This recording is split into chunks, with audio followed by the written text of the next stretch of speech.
சண்முகம் பரணி சீரியல்ல இன்னைக்கு என்னடா போதும் பார்க்கலாம். அவங்க எபிசோட் வேற லெவலில் மாசா இருந்துச்சுன்னே சொல்லலாம். முத்துப்பாண்டி ஸ்டேஷன்லேருந்து எஸ்கேப் ஆயிடுறாங்க நம்ம சண்முகம். சவுந்தரபாண்டி முன்னாடி நிற்கும்போது கதி கலங்கி போயிடுறாங்க. வேற லெவலில் மாசா இருந்துச்சுன்னே சொல்லலாம். ரொம்ப சோகமாக வந்து யோசிச்சுட்டு இருக்காங்க அந்த இடத்துல. நம்ம முத்துப்பாண்டி என்னடா அவன் பாட்டு பாடிக்கிட்டு இருக்கான் அப்படின்னு சொல்கிறாங்க. இவன் உண்மையிலேயே வந்து பாடுறானா இல்லை என்ன சொல்கிறேன்னே தெரியலையே, முதல்ல இவனை உள்ளே தூக்கி போடணும் அப்படின்னு சொல்கிறாங்க. டேய் எதுக்குடா நீ இப்போ பாடிக்கிட்டு இருக்க, என் கோவத்தை அடக்கிக்கிட்டு இருக்கேன்டா.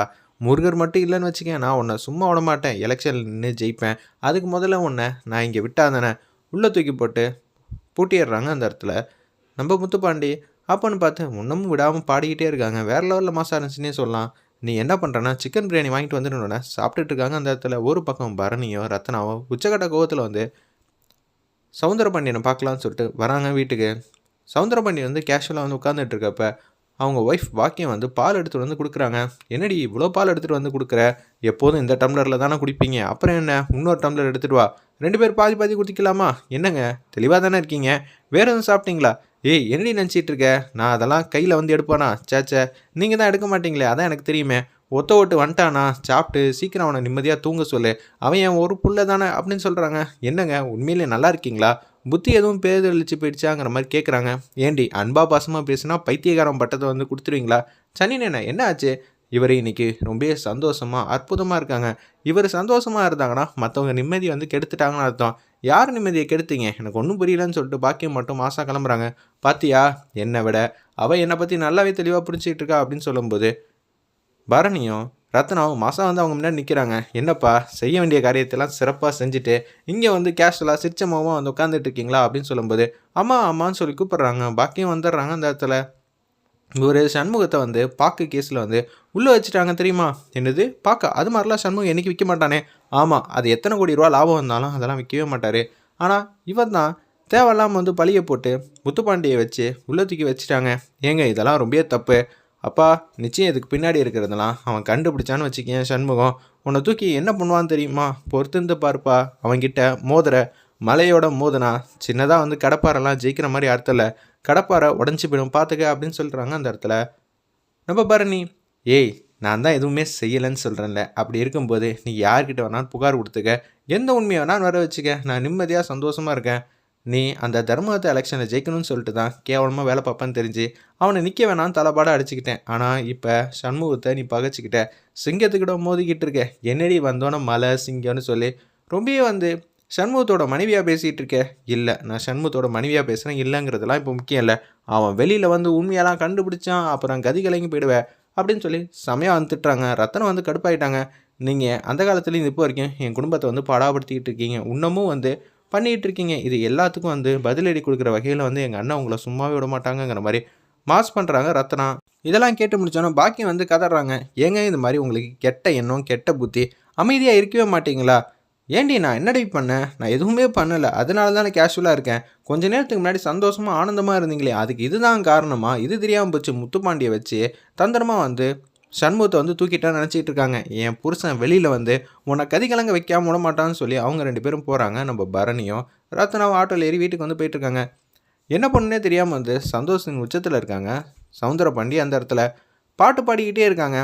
என்னடா அவன் பாட்டு பாடிக்கிட்டே இருக்கான், உன் வாயை முதல்ல உடச்சிருக்கணும், கை காலை கூட அப்புறம் உடச்சிக்கலாங்கிற மாதிரி சண்முகத்தை கிட்ட பேசுகிறாங்க முத்துப்பாண்டி. பிரியாணி வந்தோன்னே அப்படியே வந்து நிம்மதியாக வந்து சாப்பிட்டுட்டு இருக்காங்க. எல்லாத்தையும் கொட்டில் தெம்பாக இருந்தால் தானே இவனை போட்டு புரட்டி புரட்டி அடிக்க முடியும்னு சொல்லி சாப்பிட்டுட்டு இருக்கப்ப ஃபோன் பண்ணுறாங்க நம்ம சவுந்தரபாண்டி. சாமி பாட்டாக கேட்குது. ஏன்னா சண்முகம் வந்து ஆனந்தமாக வந்து பாடிக்கிட்டு இருக்காங்க அந்த இடத்துல. இதை கேட்டோன்னே எங்கே இருக்க, ஸ்டேஷனில் இருக்கியா இல்லை பாட்டு கச்சேரியில் இருக்கியா? யார் தெரியுமா பாடுறது, உன் மாப்பிள்ளை தான். ஏய் அவனை போய் என் மாப்பிள்ளைங்கிற, இங்கே வந்து அப்படி தானே சொல்லுவான், அதனால தான். ஏய் இன்னும் அவனை அடிக்கலையா? இன்னொரு வாயெல்லாம் அடித்து ஏதோ பண்ணியிருப்பேன்னு நினச்சேன். அப்பா சாப்பிட்டுட்டு இருக்கேன்ப்பா, தெம்பாக வந்து சாப்பிட்டு அடிக்க வேணாம்மா. எவ்வளோ நேரம்ல ஆகும் சாப்பிட்டு முடிக்க? ஒரு 15 நிமிஷம் ஆகும். நான் வீட்டிலேருந்து ஸ்டேஷனுக்கு வரேன்.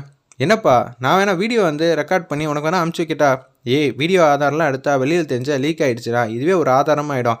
இது மாதிரிலாம் மாட்டிக்கூடாது. இந்தியா பாகிஸ்தான் மேட்ச்னா நேரடியாக தானே பார்க்கணும், நீ அடிக்கிறத நான் பார்க்கணும். எத்தனை வாட்டி கோயிலில் வச்சு ஒன்று அடிச்சிருப்பான், இது எல்லாத்துக்கும் வந்து திருப்பி கொடுக்க வேண்டிய நேரம் இன்றைக்கி ஜமாச்சரணும் சரியா அப்படின்னு சொல்லும்போது அப்படியே சாப்பிட்டு முடிச்சிடுறாங்க. நீ வந்துருப்பா அப்படின்னு சொல்லும்போது பாக்கியம் வந்து இதெல்லாம் கேட்டுட்டாங்க. இப்போ நீங்கள் ஸ்டேஷனுக்கு தானே போகிறீங்க, நான் போகும்போது எங்கே போகிறேன் ஏது போகிறேன்னு கேட்கக்கூடாதுன்னு சொல்லியிருக்கேன்ல, இது ஒரு அருமையான சந்தர்ப்பம். என் பையன்கிட்ட மாட்டியிருக்கான், அப்போனா நீங்கள் தான் இதுக்கெல்லாம் முழு காரணமா?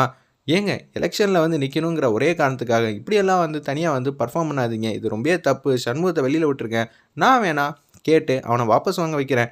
ஏண்டி இப்போல்லாம் வந்து இவ்வளோ தன்மையாக வாயில் வந்து அவ்வளோ இறக்கமாக வந்து வார்த்தை வருது. ரத்னாக்கு நான் கல்யாணம் பண்ணி வைக்கணும் என் பையனுக்கு அப்படின்னு சொன்னேன். அப்போல்லாம் நீ கேட்க மாட்டேன்ட்டியே. இப்போ மட்டும் தன்மையாக வந்து பேசுகிற.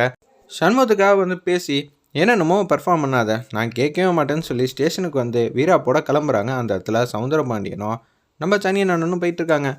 ஒரு பக்கம் முத்துப்பாண்டி வந்து சாப்பிட்டு முடிச்சானா, என்னையா அப்படின்னு சொல்லி 10 பேர்கிட்ட கேட்குறாங்க. எல்லோரும் சாப்பிட்டு முடிச்சிட்டிங்களா? ஐயா உங்கள் பெர்மிஷன் இல்லாமல் நாங்கள் எப்படியா சாப்பிட முடியும்? 2 இட்லியோ 4 தோசையோ பிச்சு போட்டு சாப்பிட்டு சீக்கிரம் வாங்க.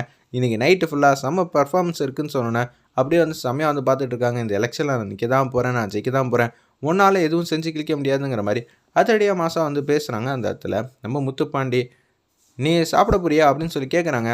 சண்முகத்துக்கு வந்து ஒருத்தவங்க உதவி செய்வாங்களே அவங்க, அதெல்லாம் ஒன்றும் இல்லை, நான் மாலை போட்டிருக்கனால அடிக்க மாட்டேன் சார், வீட்டுக்கு போய் குளிச்சு தான் வந்து செய்யணும், நீ வேடிக்கை தானே பார்க்க போகிற, எந்த பிரச்சனையும் இல்லை, நீ எப்போ வேணாலும் சாப்பிட, எனக்கு என்ன அப்படின்னு சொல்லிட்டு முத்துப்பாண்டி மட்டும் போக ஆரம்பிச்சிட்டாங்க. ஸ்டேஷனில் வந்து யாருமே இல்லை. சண்முகத்துக்கு தெரிஞ்ச கான்ஸ்டபிள் மட்டும் சாவி எடுத்துகிட்டு வராங்க. பூட்டை திறக்கலான்னு இருக்காங்க. இப்போ பூட்டை திறந்து உங்களை வெளில விட்டால் எனக்கு வேலையே போயிடும். ஆமாம், நல்ல காரியம் செஞ்சதுக்காக வேலைக்கு போட்டோம். ஆனால் இந்த விஷயத்தில் நீங்கள் மாட்டினீங்கன்னு வச்சுக்கிங்களேன், ஜாமீன் கூட கிடைக்காது.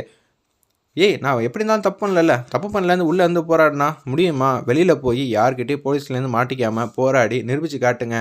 ஃபுல் அண்ட் ஃபுல் வந்து சவுந்தரபாண்டி தான் இதுக்கு ஃபுல்லாக காரணங்கிறத கண்டுபிடிச்சிட்டிங்கன்னா அந்த கேஸே வந்து நிற்காது. முத்துப்பாண்டி இந்த கேஸை வந்து ஆஃப் பண்ணிடுவாங்க. இதுக்கு இதான் வழி. வெளியில் போய் பாருங்கள். இந்த விஷயத்த நான் என்றைக்கும் மறக்க மாட்டேன். இருந்தாலும் வேலை போயிடுமேயா, உனக்குன்னு குழந்தை குட்டிலாம் இருக்கே, அது எதுவாக இருந்தாலும் நான் பார்த்துக்கிறேன். இந்த கேஸை எப்படி ஜெயிக்கிறது எனக்கு முக்கியமோ அதே மாதிரி உங்களுக்கு திருப்பி இந்த அரசாங்க உத்தியோகத்தை வாங்கி தரது எனக்கு முக்கியங்கிற மாதிரி சண்முகம் வந்து சூப்பராக பட்டையை கலப்புறாங்க. அந்த இடத்துல கதவை வந்து திறந்து விட்டுறாங்க. குடுகுடுன்னு வெளில வந்துடுறாங்க. அந்த இடத்துல சரி நான் போய் சமாளிச்சுக்கிறேன், யாரும் வராங்களான்னு சொல்லி சின்னதாக வந்து ஃபைலு கீழே எல்லாத்தையும் தூக்கி போடுற மாதிரி காட்டுறாங்க. அந்த இடத்துல அந்த கான்ஸ்டபிள் ஒரு பக்கம் அப்படியே காரில் வந்துகிட்டு இருக்காங்க. நம்ம சவுந்தரபாண்டியனும் சனியனும் வந்துகிட்டு இருக்கப்ப அந்த மொபைட் வந்து நிற்கிது வாசலில். பிரேக் அடிச்சிடுறாங்க டிரைவரு. என்ன இல்லை மொபைட் நிற்கிது. இந்த வண்டியை பார்த்தா சண்முகத்தோட வண்டி மாதிரி தான் தெரியுது. ஆமாம், இந்த உலகத்திலே இந்த ஒரு வண்டி இவன் தான் வச்சுருக்கானான்னு சொல்லி சவுந்தரபாண்டி வந்து கார்லேருந்து பார்த்துட்டு இருக்காங்க. பார்த்தா வெட்டுக்கிளி வந்து நிற்கிறாங்க. வெட்டுக்கிளி எடுத்துகிட்டு வந்திருப்பான்ல, இவன் கிட்டலாம் பஞ்ச் டைலாக் பேசணுமா? டிரைவரு தாண்டி போங்க அப்படின்னு சொல்லும்போது சவுந்தரபாண்டிக்கு முன்னாடி வந்து நிற்கிறாங்க நம்ம சண்முகம். அண்ணா சண்முகம் வந்துட்டாங்க அண்ணாச்சி, இப்போ என்ன பண்ண போகிறோன்னு தெரியலையே.